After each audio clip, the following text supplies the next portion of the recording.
سڵاوتان لەبێت و ئەم کاتتان باش بینەرانی خۆشەویستی تلڤزیۆنی کۆمەڵە لەگەڵ هاوڕانی هاوکارماتوینەتەوە خزمەتتان بۆ پێشکەشکردنی گەشتیاوەڵەکانی سەر لە بەیانی ڕۆژی دووشەممە سەرەتا سەردێڕی چەند هەواڵ کۆبوونەوەی خانەنشینکراوانی تامینی ئیجتماعی لە کرماشان و چەند شاری ئێران درێژەی دروشمنووسینی شۆڕشێرانی کوردستان دەست بە سزای ئێعدام پەیامی کرێکارانی کۆمونیستی سنا بۆ کۆچی دوایی هاوڕێ حسین مرادبەیگی مانگرتنی شۆفێرانی کامیۆن لە شیراز کوژرانی مێرمنداڵێکی بەلوچ لەلایەن هەنگی مەرزی پاکستان و پرۆژەی ئەمنیەتی ڕژیم بۆ ڕێگریکردن لە چوونی ژنان بۆ ئیستادیۆ.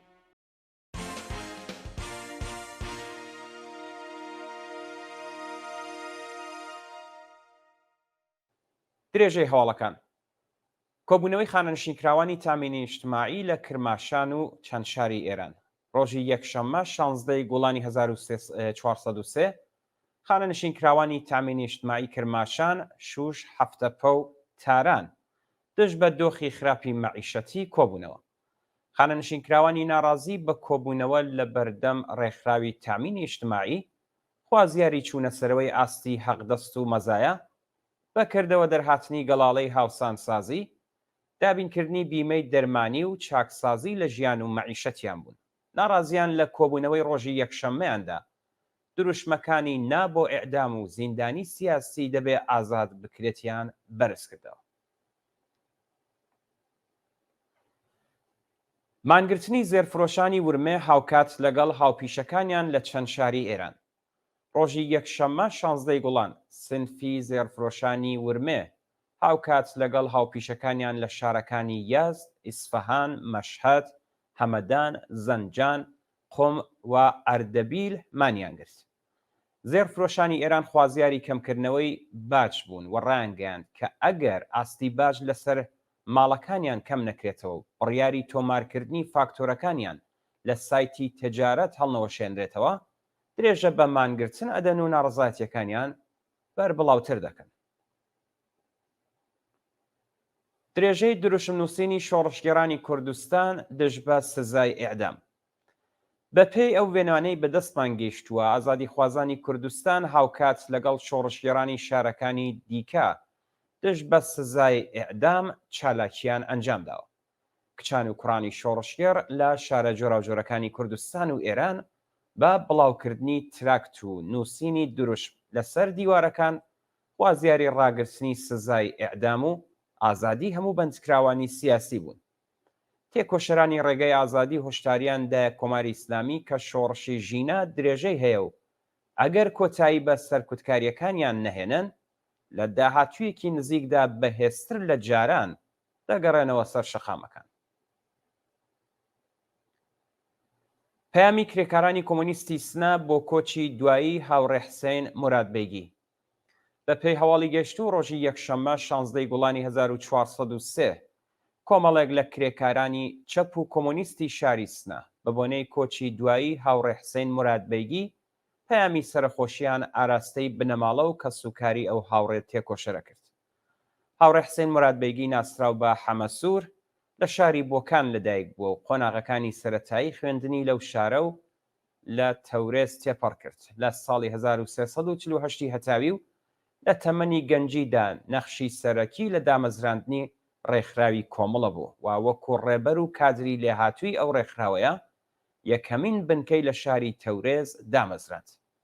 هاوڕێ حسین لە ساڵی 52 هەتاوی هاوڕێر لەگەڵ کۆمەڵێک لە چالاکانی سیاسی دیکە لە شاری بانا دەست بەسەر و بۆ زیندانی ئیسفەهان گوازراونەتەوە. ناوبراو پاش یەک ساڵ لە زیندان ئازادکراو وەکو کادری کۆمەڵە درێژەی بە چالاکیەکانیدا. لە ساڵی 1970 زاینیدا نێونەری کۆمەڵە لە شاری پاریز لە فەڕەنسا بوو.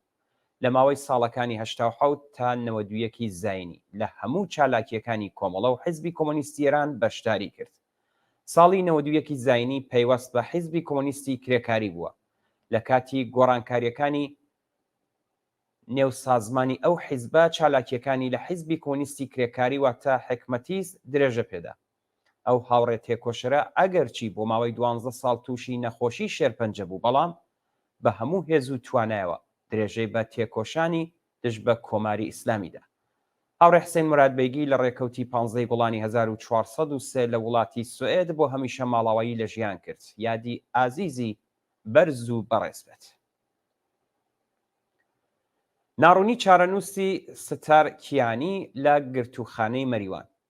بە پێی راپۆرتی ناوەندەکانی مافی مرۆڤ، چارەنووسی ستار کیانی هاوڵاتی خەڵکی مەریوان پاش 9 ڕۆژ دەست بەسەرکران لەلایەن هێزە ئەمنیەتیەکانی ڕژیمەوە بە ناڕوونی ماوەتەوە و بنەماڵەکەی نیگەرانی دۆخی تەندروستی ناوراون.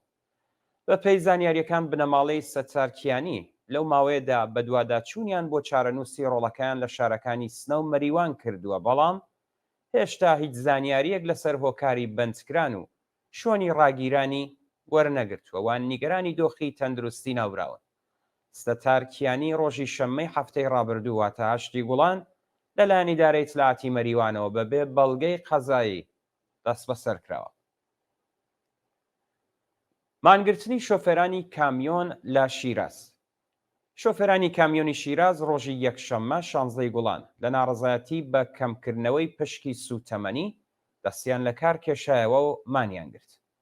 بە وتەی شۆفێرانی ناڕازی، ڕژیمی سەرکوتگەری ئیسلامی بە بیانووی ڕێگریکردن لە قاچاغی سوتەمەنی پشکی گازۆیلی کامیۆندارانی کەم کردووە بەبێ ئەوەی بیر لە تێچووی ژیان، گرانی پارچەی یەدەکی ئۆتۆمۆبیل و کەمی کرەی بار بکاتەوە. پێشتر و لە شارەکانی پارێزگای سیستان و بەلوچستان، مەشهەد، عێراق، کرمان و بەندەر عەباس شۆفێرانی کامیۆن بە هەمان هۆکار مانیان گرت بوو. کۆبوونەوەی بازاڕیان لە بەندەر عەباس. ڕۆژی یەکشەممە بازاڕیانی بەندەر عەباس دژ بە بڕیاری دەوڵەت بۆ زیادکردنی باج لەسەر کاسبکاران دوکانەکانیان داخست و لە بەردەم ئیدارەی ماڵیات کۆبوونەوە. بە وتەی بازاڕیانی ناڕازی، دەوڵەت باجی لەسەر داهاتی زێد بردۆتە سەرەوە و لە حاڵێکدا دۆخی بازار زۆر خراپە و تەوەڕم و ڕکودی ئابووری تەنگی بە کاسبکاران هەڵچنیوە. بە پێی زانیاریەکان، هێزەکانی سەرکوتی ڕژیم هێرشیان کردووەتە سەر ناڕازیان و خۆپیشاندەران بە دروشمی بێشەڕەف وەڵامی هێزەکانی حکوومەتیان داوەتەوە. ناڕزایەتی خانەنشینکراوانی فولاد لە چەند شاری ئێران. ڕۆژی یەکشەممە 16 گوڵان خانەنشینکراوانی سەنعەتی فولاد لە چەند شاری ئێران لە بەردەم سندوقی خانەنشینی کۆبوونەوە و خوازیاری جێبەجێکردنی داخوازیەکانیان بوون. بە پێی راپۆرتەکان، خانەنشینکراوانی فولاد لە شارەکانی ئیسفەهان و تاران کۆبوونەتەوە و خوازیاری زیادکردنی حەقدەست، دابینکردنی بیمەی دەرمانی کارامە، گەڕانەوەی سربەخۆیی بە سندوقی خانەنشینی کرێکارانی سەنعەتی فولاد، هاوسانسازی حەقدەست و هەڵوەشانەوەی بڕیاری دەوڵەت بۆ تێکەڵکردنی سندوقەکانی خانەنشینی بوو. سەپاندنی سزای ئێعدام بەسەر بەندکراوێکی سیاسی لە ئیسفەهان. لە قیپەنجی دادگای ئینقلابی ئیسفەهان سزای ئێعدامی بەسەر مەحموود مێهرابی، بەندکراوی سیاسی ڕاگیراو لە زیندانی دەستگرت بە تۆمەتی ئەفساد فیل ئەرز سەپاند. بابەک فارسانی، پارێزەری ئەو بەندکراوە سیاسیە لەو بارەوە ڕاگەیاند مەحموود مێهرابی 187 تۆمەتی ناڕەوای بەسەردا سەپاوە و بە پێی پەروەندەکەی 77 بە کرێگیراوی ڕژیم سکاڵایان لەسەر تۆمار کردووە. بە وتەی ئەو پارێزەرە، مەحموود بە تۆمەتەکانی ئەفساد فیل ئەرز لە ڕێگەی بڵاوکردنی پڕۆپاگەندا، تەبلیغ دژی نزام، هاندانی مەئمورەکانی ڕژیم بۆ سەرپێچی لە فەرمانی بەرپرسەکانیان، هاندانی خەڵک بۆ توندوتیژی و بێڕێزی بە ڕێبەری بە ئێعدام مەحکوم کراوە، لە حاڵێکدا هیچ یەک لەو تۆمەتانە مستاقی حکمی ئێعدام نییە. کوژرانی مێرمنداڵێکی بەلوچ لەلایەن هەنگی مەرزی پاکستان.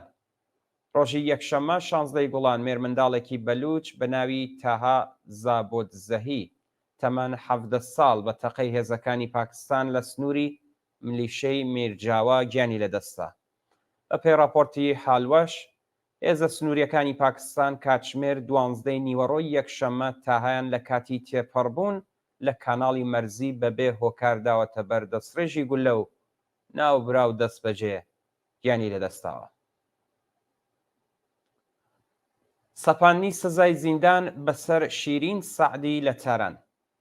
شیرین سەعدی بەندکراوی ڕاگیراو لە بەندی ژنانی زیندانی ئەڤین لەلایەن لەقی 15 دادگای ئینقلابی تارانەوە بە سەرۆکایەتی قازی سەلەواتی بە 5 ساڵ زیندانی تەعزیری محکوم کراوە.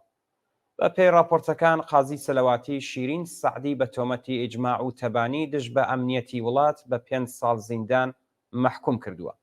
شیرین سەعدی ماوەیەک نیشتەجێی وڵاتی لوبنان بووە و پاشگەڕانەوەی بۆ ئێران لە ڕێکەوتی دوی بە فرانباری 1402 بانکێشتی دادسەرای گشتی و ئینقلابی تاران کرا و پاش دەست بەسەربوون بۆ زیندانی ئەڤین گوازرایەوە.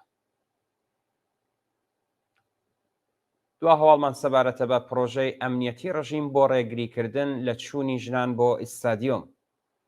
بە پێی زانیاریەکان بە دوای قەدەغەکردنی حزوری ژنان لە ئیستادیۆمی تەورێز، ناوەندە ئەمنیەتیەکانی پارێزگای عێراق و مازەندەرانیش چوونە ژوورەوەی ژنانیان بۆ نێو ئیستادیۆم قەدەغە کرد. بە پێی زانیاریەکان وەزیری وەرزشی کۆماری ئیسلامی لەژێر گوشاری ناوەندە ئەمنیەتیەکان بیانووی بێڕێزیکردنی لایەنگرێکی یانەی سپاهانی بۆ قەدەغەکردنی حزوری ژنان لە ئیستادیۆم هێناوە. وەزیری وەرزشی ڕژیم لەو بارەوە ڕایگەیاندووە کە هەڵس و کەوتی لایەنگران باش نییە و کەرامەتی ژنان لە ئیستادیۆمدا شکاوە، لە حاڵێکدا ئەنجامی تاوان لەلایەن پیاوێکی لایەنگری سپاهان کراوەتە بیانوو بۆ ڕێگریکردن لە حزوری ژنان لە وەرزشگا. ڕۆژنامەی کەیهانیش هێرشی کردوتە سەر ژنان و بەرپرسانی ڕژیم ڕانگەیاندووە کە بێهۆ نەبووە کە لەگەڵ بوونی ژنان لە ئیستادیۆمدا دژایەتیان کردووە و ئێستا نەتیجەکەی دەبینی. بەڵێ بینەرانی عەزیز و خۆشەویست، گەشتیاوەڵەکانی سەر لە بەیانیتان پێشکەش کرا. فەرموون بۆ بینینی درێژەی بەرنامەکانی تەلەڤیزیۆنی کۆمەڵە.